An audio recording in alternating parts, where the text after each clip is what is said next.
প্রবন্ধন অর্থনৈতিক সকল কিছু বিমানবন্দর এখানে জায়গা রয়েছে এবং একটি অর্থনৈতিক পুরো অর্থনীতি যাকে বলেছি অর্থনীতি এই অর্থনৈতিক সমুদ্র কেন্দ্রিক এটি নোয়াখালীর জন্য নোয়াখালীর জেলার সাথে সম্পৃক্ত। অতএব আগামী 120 বছরের যদি নোয়াখালী বাংলাদেশের অর্থনীতি পরিবর্তন করতে পারে সেটি হল একমাত্র নোয়াখালী জেলা উন্নত নয়।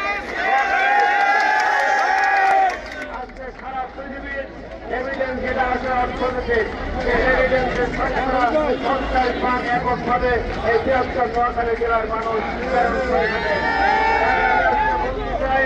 আমাদের সকল দাবিগুলো ন্যায্য।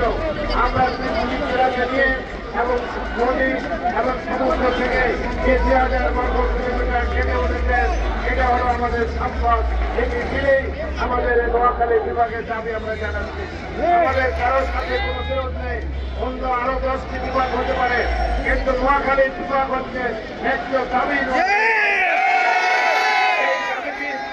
আমরা চাই আমাদের আমি এখানে বলতে চাই না কত মানুষ কত মনীষীরা এই নোয়াখালীতে জন্মগ্রহণ করছে।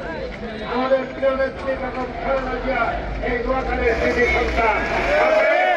আমরা বলতে চাই আগামী দিনে যদি বিএনপি রাষ্ট্রীয় ক্ষমতা আছে এবং জিয়ার বিশিষ্ট মাতৃভূমি নোয়াখালীকে উনি নিশ্চয়ই প্রাধান্য দিয়ে বিভাগ করবেন। বাস্তবায়িত হবে। আমাদের যে কর্মসূচিগুলো একটু আগে ঘোষণা করেছে এই কর্মসূচিগুলো আমরা আগামী দিনে বাস্তবায়ন করব এবং আমরা সবাই মিলে হাজার হাজার মানুষ ঐক্যবদ্ধ হয়েছে। আগামী দিনে লক্ষ লক্ষ মানুষ হাসপাতালে